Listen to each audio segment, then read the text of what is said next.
Selamat pagi. Perkenalkan, nama saya Devi Maria Munte dengan NPM 1901 010135 dari grup PK3 mata kuliah Bahasa Indonesia kelas tinggi. Semoga Bapak dan keluarga dalam keadaan sehat dan dijauhkan dari segala mara bahaya. Nah, di sini izinkan saya akan memaparkan hasil penjelasan metode, media, dan pendekatan dan alasan yang saya pilih dalam mengajarkan topik cerpen.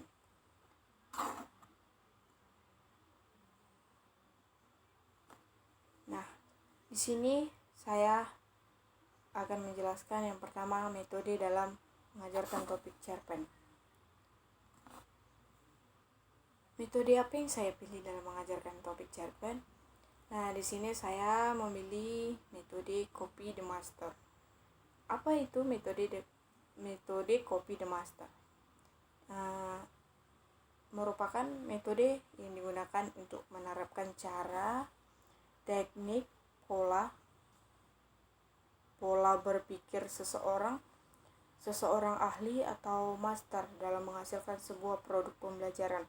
Nah, di sini kita juga bisa tahu kalau kita bisa mendapatkan media pembelajaran melalui seseorang seperti para ahli atau lebih luasnya ke master untuk sebuah produk pembelajarannya supaya kita bisa dapat memahami itu. Nah, di sini juga metode copy the master merupakan metode yang menghadirkan contoh karya atau orang yang sudah ahli di bidangnya, kemudian meniru ide, cara atau teknik dari master yang sudah ada. Dan salah satunya metode yang diterapkan adalah membiasakan seseorang dengan sebuah latihan yang berulang-ulang dengan proses belajar awal yang meniru karya seseorang yang ahli atau yang master. Nah, di sini kita juga bisa mendapatkan bahwa adanya ide atau cara dalam teknik metode copy the master ini di dalam cerpen. Nah, di sini juga contohnya ada diberikan latihan dengan peserta didik dengan melalui proses belajar. Kita itu kayak memberikan latihan supaya mereka itu lebih mengetahui tentang metode copy the master ini untuk menambah pemikiran mereka secara kritis. Selanjutnya saya akan menjelaskan tentang media dalam mengajarkan topik cerpen. Nah, di sini saya memilih media dalam mengajarkan topik cerpen itu media gambar berseri. Apa itu media gambar berseri? Nah, di sini saya menjelaskan media gambar berseri itu adalah media pembelajaran yang termasuk ke dalam bentuk visual berupa gambar representasi seperti gambar, lukisan atau foto yang menunjukkan bagaimana tampak suatu benda. Nah, di sini kita bisa mengajak peserta didik bagaimana ke dalam bentuk visualnya yang kita tentukan. Bisa juga memberikan latihan supaya menentukan media dalam topik cerpen ini dengan sebuah gambar dan lukisan supaya bagaimana itu mereka dapat lebih berpikir kondusif, dapat lebih berpikir secara interaksi baik itu individu, baik itu kelompok. Mereka juga bisa melakukannya secara menggolongkan sebuah perkelompokan. Nah, di sini juga kita bisa lihat katanya seperti gambar, lukisan atau foto yang menunjukkan bagaimana tampak suatu benda. Nah, di sini juga bisa nanti ketika saya menjadi seorang guru, saya akan menunjukkan bagaimana tampak suatu benda itu berupa foto, gambar atau lukisan. Kemudian media gambar berseri ini juga sudah lama dalam pengembangan media pembelajaran topik cerpen. Nah, di sini juga kita bisa lihat media pembelajaran ini merupakan salah satu cara atau alat bantu di mana nanti ketika seorang peserta didik belum bisa memahami, belum bisa menangkap apa yang dijelaskan, kita bisa mengajarkannya lagi dan menjelaskannya secara berulang-ulang. Dengan itu dia akan bisa memahaminya lagi.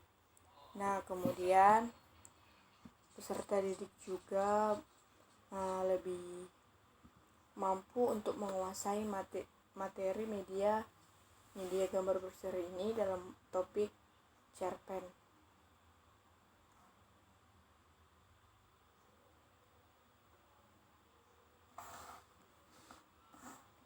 Yang ketiga, pendekatan dalam mengajarkan topik cerpen. Nah, pendekatan yang saya pilih dalam mengajarkan topik cerpen adalah pendekatan konstekstual.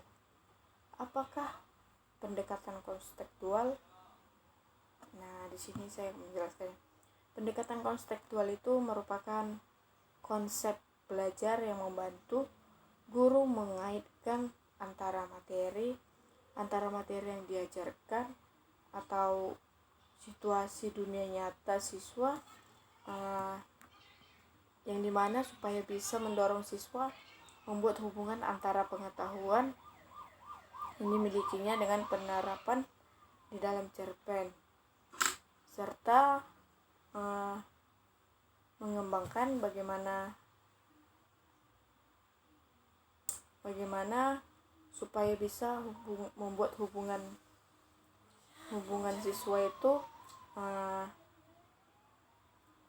mendapatkan pengetahuan yang dimilikinya, serta dengan bisa juga melakukan sebuah penerapan yang mereka punya, dan supaya pembelajaran ini juga bisa menjadi tujuan mereka untuk lebih memahami ke depannya. Alasan memilih metode media pendekatan. Nah, mengapa saya memiliki alasan memilih metode media dan pendekatan yang di atas, ialah dikarenakan supaya apa yang diajarkan atau diterangkan kepada mereka bisa memahami serta mampu mendapatkan manfaat dari pembelajaran, dan dengan itu bisa juga mengembangkan pemikiran mereka serta pengetahuan mereka agar lebih efektif dan efisien dalam pembelajaran tersebut. Di sini kita bisa melihat bagaimana perkembangannya, seperti pembelajaran sekarang, kurang adanya perkembangan cara pembelajaran dan kurang adanya metode, media, dan pendekatan selama pandemi ini, dan mereka juga jadi tidak berkembang dalam pemikiran, tidak berkembang dalam memiliki ilmu pengetahuan, serta tidak mau juga berpikir secara kritis untuk lebih bagaimana kita supaya bisa memahami setiap metode, setiap media, dan setiap pendekatan di dalam pembelajaran tersebut.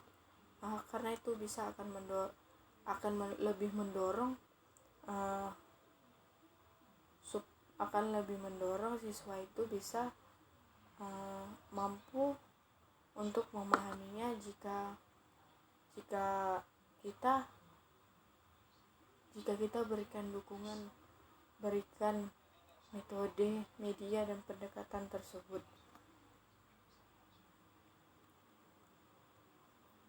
Hanya itu yang bisa saya jelaskan. Jika ada salah kata atau penjelasan, saya mohon maaf. Sekian, terima kasih. Salam sehat, shalom.